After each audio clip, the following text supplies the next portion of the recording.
The ceremony hall buzzes with hundreds of voices. I stand in line, my cap trembling between my sweaty palms. My heart pounds so hard I can feel it in my throat. The dean steps to the microphone, his voice echoing through the speakers. He reads name after name, each one followed by cheers and applause. Then I hear it. Eliza Turner.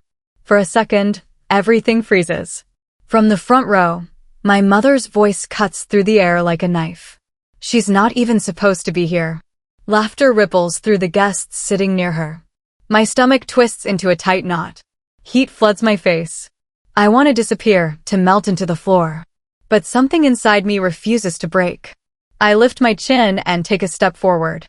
The dean's voice rises again, clear and proud. Summa cum laude. The laughter dies. Silence fills the hall. Then applause erupts, loud and thunderous. I glance at the front row. My mother sits frozen, her hands slowly coming together in forced claps. Her face is pale, her smile tight. I walk across that stage, and with every step, I feel the weight of every doubt she ever placed on me lift away. My name is Eliza Turner. I'm 24 years old, and I grew up in a small town where everyone knew everyone's business. I was the first person in my family to even think about going to college. My dad left when I was 6, so it was just me and my mom, Carol Turner. She ran the local women's charity and spent every waking moment worrying about what people thought of her. Reputation was everything to her. Our house was always spotless, our clothes always pressed. She smiled at neighbors and gossiped with church friends, but behind closed doors, she was different. Growing up, I learned fast that love in our home came with conditions. You had to earn it. You had to be perfect. If I brought home a B, she'd ask why it wasn't an A. If I won second place, she'd ask why I didn't win first. Nothing was ever good enough.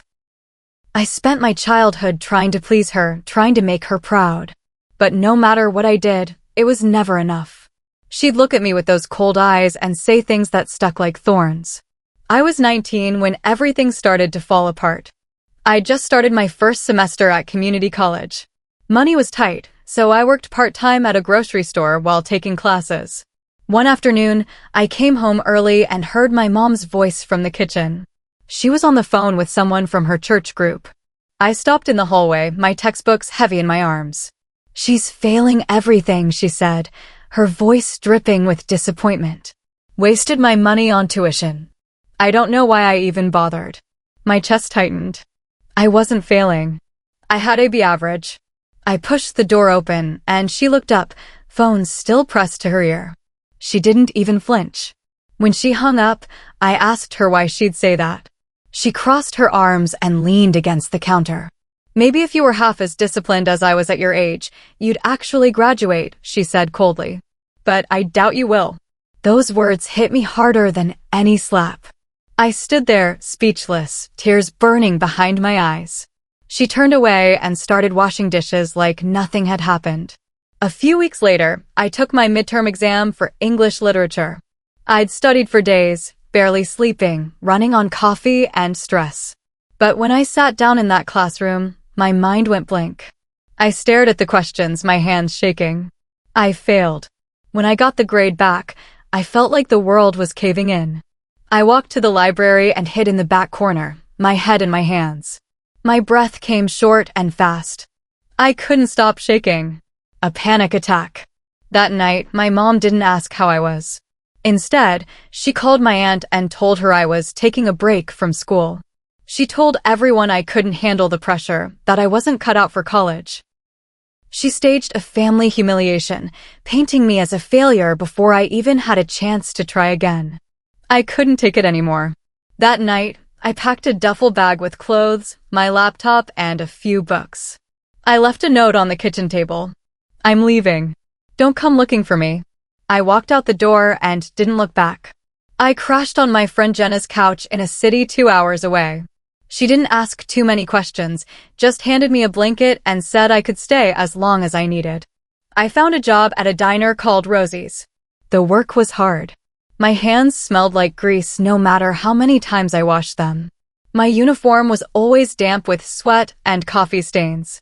I worked the breakfast and lunch shifts, serving eggs and burgers to truckers and office workers. My feet ached every night. One evening, my phone buzzed. It was my mom. "You can come home when you stop embarrassing me," the text read. I stared at it for a long time. Then I blocked her number. For the first time in my life, the silence felt peaceful. No more cruel comments. No more judgment. Just me, trying to survive. I'd work my shift, go back to Jenna's couch, and stare at the ceiling, wondering if I'd ever find a way forward. But even in the exhaustion, I felt something new. Freedom. A few weeks later, I was wiping down tables at the diner when the manager called me to the back. Someone had left an envelope for me. It was thick and brown, with my name written on the front. I tore it open, my hands shaking. Inside was a letter from a small state university about an hour away. Transfer approval. Full scholarship based on essay merit. I read it 3 times to make sure it was real. My essay had been titled, "What It Means to Build a Future Alone." I'd written it late one night on Jenna's couch, pouring out everything I'd felt since leaving home. The loneliness, the fear, the determination to prove everyone wrong. And somehow it had been enough. I stood there in the back of the diner, surrounded by the smell of fried food and dish soap, and I cried. Big, ugly, relieved tears. The manager poked her head in and asked if I was okay. I nodded, clutching the letter to my chest. "Yeah," I whispered. "I think I finally am." That letter felt like hope. Like a second chance I didn't think I deserved, but was ready to fight for. The next few months were brutal. I took classes during the day and worked at the diner at night.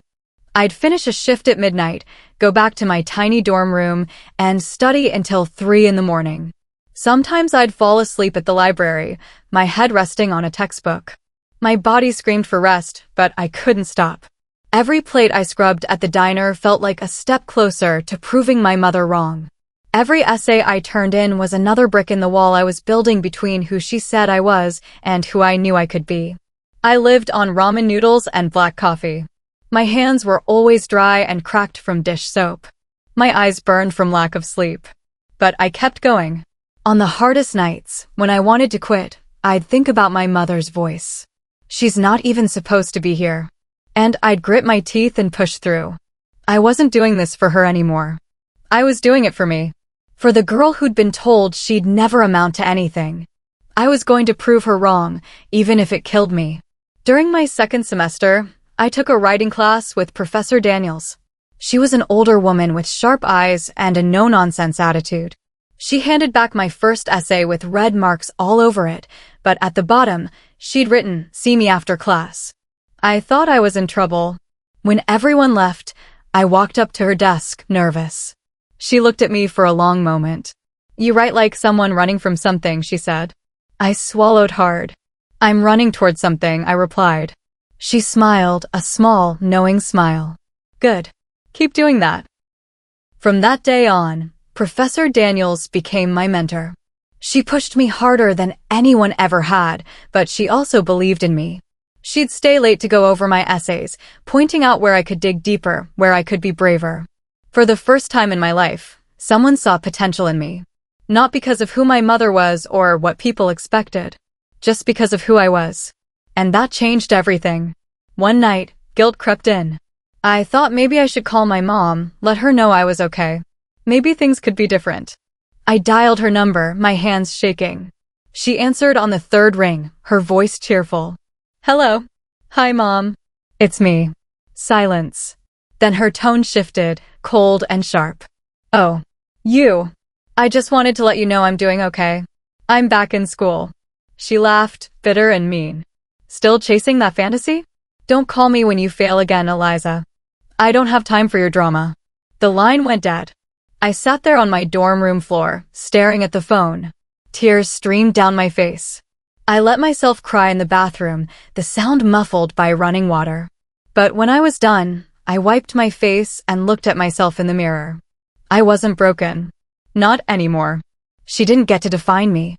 I walked back to my desk, opened my laptop, and kept working. Her words couldn't touch me now. I was already too far ahead. Finals week hit me like a freight train. I was working 2 jobs now, the diner and a tutoring gig on campus. I hadn't slept more than 4 hours in days. My body felt like it was held together by duct tape and sheer willpower. One night, I was in the middle of my shift at the diner when everything went black. I woke up on the floor, my manager and a customer leaning over me. "You fainted," the manager said, her voice tight with worry. She told me I couldn't work like this anymore. She threatened to fire me if I didn't take care of myself. I nodded, too exhausted to argue. The next day, Professor Daniels called me into her office. She'd heard what happened. "You can't keep doing this," she said firmly. She pulled some strings and got me campus housing with reduced rent. She also helped me land a part-time tutoring job that paid better and had flexible hours. For the first time in months, I could breathe. I could sleep more than a few hours. I could eat real meals. And slowly, I started to feel like myself again. Back home, my mother was busy spinning her own story. She told everyone in our small town that I'd dropped out again.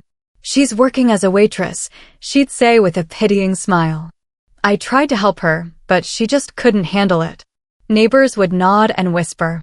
I heard about it through an old classmate who reached out on social media. She sent me screenshots of my mom's Facebook posts, each one painting me as a failure. I stared at the screen, my jaw tight. Part of me wanted to scream, to post the truth and humiliate her the way she'd humiliated me. But I didn't. Instead, I laughed, bitter and cold. "Let her think I'm gone," I muttered to myself. "It'll make my return quieter." I closed the laptop and went back to studying. She could say whatever she wanted. Actions spoke louder than words. And when the time came, my actions would scream. 3 years passed. 3 long, exhausting, beautiful years. I studied relentlessly. My dorm room walls were covered in sticky notes with formulas, quotes, and deadlines. I drank coffee like it was water. My hands turned pages of textbooks until the edges were worn and soft. Some nights, I'd sit at my desk, the city lights glowing outside my window, and whisper to myself, "She'll see." I didn't go home for holidays. I didn't call. I cut off everyone from my old life except Jenna, who checked in on me every few weeks. I focused. I worked. I survived. Slowly, I started to thrive. My grades climbed. Professors praised my work. I made the dean's list every semester. I joined study groups, volunteered as a tutor, and even presented a paper at a student conference. Each achievement felt like armor, protecting me from the girl I used to be. The girl who believed her mother's words. I wasn't that girl anymore. I was someone new. Someone stronger. One morning, I woke up to an email. The subject line read, "Congratulations, valedictorian candidate." I stared at it, my heart hammering. I opened it and read the words over and over. They were considering me for valedictorian. Me, the girl who'd been told she'd never graduate. I sat on my bed, laptop in my lap, and laughed. Then I cried. Then I laughed again. It felt surreal, like a dream I was afraid to wake up from. I called Professor Daniels. Her voice was warm and proud. "I knew you could do it," she said. "You've earned this, Eliza." I thanked her, my voice shaking. When I hung up, I sat in the quiet of my dorm room and let the reality sink in. I'd done it. Against every odd, every cruel word, every sleepless night. I'd done it. And the best part? My mother had no idea. Not yet. A few weeks later, I received the official graduation invitation list. Families could be invited to the ceremony. I stared at the empty line where I was supposed to write names. My hand hovered over the paper. Part of me wanted to leave it blank. But another part, the part that had been hurt and broken and rebuilt, wanted her there. Not for reconciliation. Not for her approval. For closure. I checked the box and wrote her name. Carol Turner. I didn't call to tell her. I let the university send the formal invitation. I wanted her to open that envelope, see my name listed as valedictorian, and realize everything she'd said about me was wrong. I wanted her to sit in that audience and watch me succeed. Not because I needed her pride, but because I needed her to see that I'd done it without her. That I'd become everything she said I couldn't be. And that her words no longer had power over me. The day of the ceremony arrived. I stood backstage, my cap and gown crisp and new. I peeked through the curtain and saw the audience filling the hall. And there, in the front row, was my mother. She was surrounded by her usual crowd, women from her charity group, all dressed up and smiling. I watched as she leaned over to one of them, her voice carrying just enough for me to hear. "I always supported her education," she said, her smile wide and fake. "It was hard, but I knew she'd make it." My blood boiled. The lies came so easily to her. She was rewriting history, painting herself as the devoted mother who'd stood by me. The women nodded, impressed. I clenched my fists, my nails digging into my palms. But I forced myself to breathe. Soon, the truth would speak louder than her lies. Soon, she'd have to face what she'd really done. I stepped back from the curtain and waited for my name to be called. The dean took the stage and began his speech. He talked about perseverance, about the challenges students faced, and about the power of resilience. Then he mentioned my name. Our valedictorian, Eliza Turner, wrote her final thesis on resilience in the face of adversity, he said. It's a remarkable piece of work, written by someone who understands perseverance better than most. The audience applauded. I glanced at my mother. Her smile faltered for just a second. She looked around, probably wondering if people knew the real story. I locked eyes with her from across the room. The woman who'd told me I'd never finish anything. The woman who'd mocked me, belittled me, and tried to break me. Now she was sitting in the front row, forced to watch me shine. The dean continued, praising my work, my dedication, my journey. Each word felt like vindication. I stood tall, my chin high, and let the moment wash over me. This was mine, not hers. Mine. Then the moment came. The dean called my name. Eliza Turner. The hall erupted in applause. I walked across the stage, each step steady and sure. From the front row, my mother's voice cut through, sharp and bitter. She's not even supposed to be here.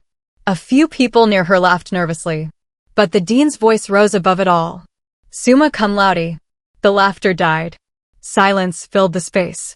Then the applause came back, louder this time, thunderous and real. I looked at my mother. Her face was pale, her eyes wide. Her hands came together slowly, reluctantly, in a forced clap.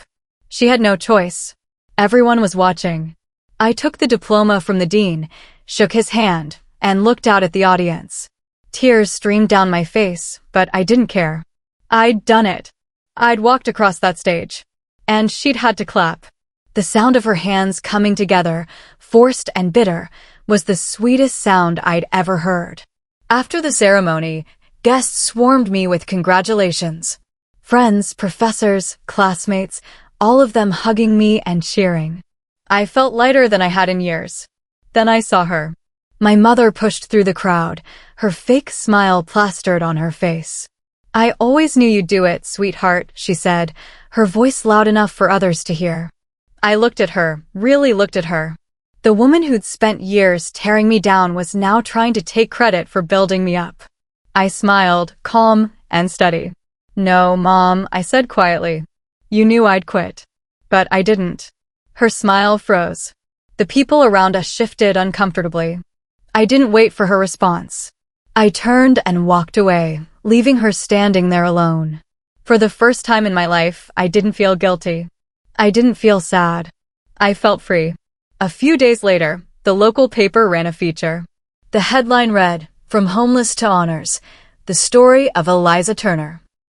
The article detailed my journey. How I'd been cut off financially. How I'd worked 2 jobs. How I'd slept on a couch and in libraries. How I'd fought my way to valedictorian. It didn't name my mother directly, but anyone who knew us could read between the lines. The article spread online. People shared it, commented on it, praised my resilience. And back in my small hometown, whispers started. Carol Turner's friends read the article.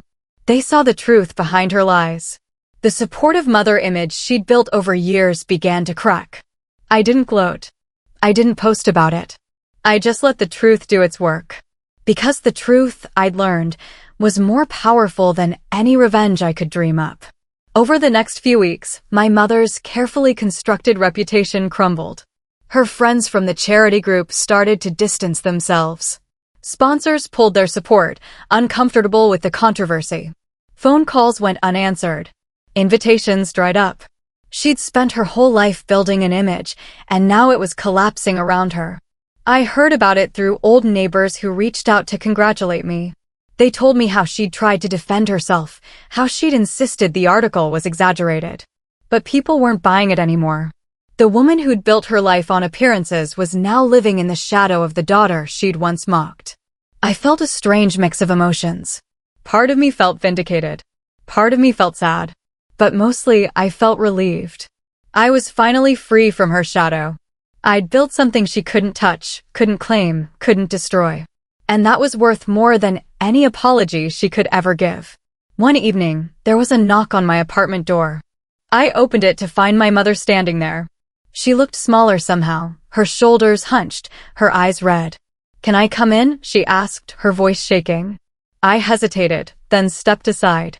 She walked in slowly, looking around at my small but tidy apartment. "They've turned on me," she said, her voice cracking. "My friends, the charity board, everyone. I just wanted you to succeed, Eliza. You have to believe me." I crossed my arms and looked at her. For years, I'd imagined this moment. The apology I thought I needed. But standing there, looking at her broken and desperate, I realized something. I didn't need her apology. Not anymore. "You didn't want me to succeed, Mom," I said calmly. "You wanted me to fail until it made you look bad." Her mouth opened, but no words came out. I walked to the door and held it open. "I'm done," I said. "I'm done trying to prove myself to you. I'm done waiting for your approval. I'm just done." She stared at me, tears streaming down her face. Then she turned and walked out. I closed the door behind her and leaned against it, my heart pounding. It was over. Finally, truly over.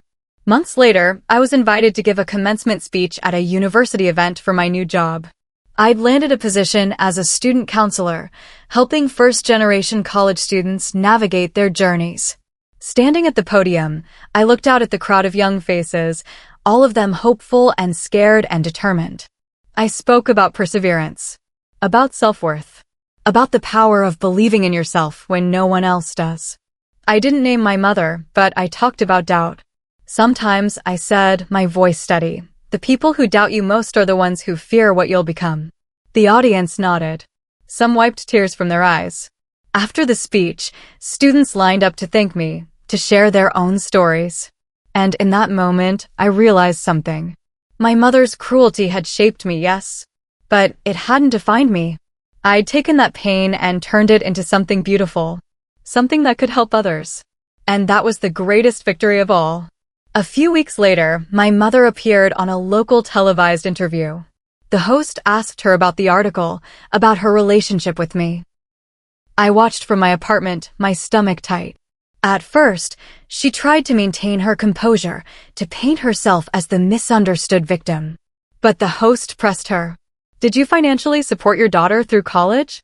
"No, but did you tell people she dropped out when she hadn't?" My mother's face crumpled. I didn't think she'd actually make it," she admitted, her voice breaking. The clip went viral. People shared it online, commenting on her coldness, her lack of accountability. Public sympathy turned entirely toward me. I didn't watch it again. I didn't need to. The truth was out, and it spoke louder than I ever could. A year later, I returned to my hometown for the first time since I'd left. I'd been invited to give a scholarship in my mother's name. Not because I'd forgiven her, but because I'd moved past her. The scholarship was anonymous, funded by my salary. It was for students who'd been cut off by their families, who were fighting to build futures alone. I stood at the podium in the same community center where my mother used to host her charity events. I spoke about second chances, about resilience, about choosing to be better than the hurt you've been given. The audience applauded. And in the back row, I saw her. My mother. She was watching, her face pale, her eyes wet. She didn't approach me afterward. She just stood there, realizing that the daughter she'd belittled had become everything she never could be. Successful. Compassionate. Free. I didn't need her acknowledgement. But seeing her there, witnessing what I'd built, Felt like the final chapter closing. The final scene came full circle. Another ceremony, but this time, I was the keynote speaker. I stood at the podium, looking out at hundreds of faces. I spoke about my journey, about the nights I'd cried in diner bathrooms, about the panic attacks in libraries, about the people who'd believed in me when I couldn't believe in myself. When I finished, the crowd rose to their feet. The applause was deafening. In the back row, my mother stood slowly. Her eyes were wet, her hands trembling. She clapped through her tears, the sound lost in the roar of the audience. But I saw her. And for the first time, I didn't feel anger. I didn't feel pain. I felt peace. I smiled faintly, not in victory, but in acceptance. She'd had to clap. Not because I needed her approval, but because the truth demanded it. That's all the apology I'll ever need, I whispered to myself. And with that, I walked off the stage, ready for whatever came next.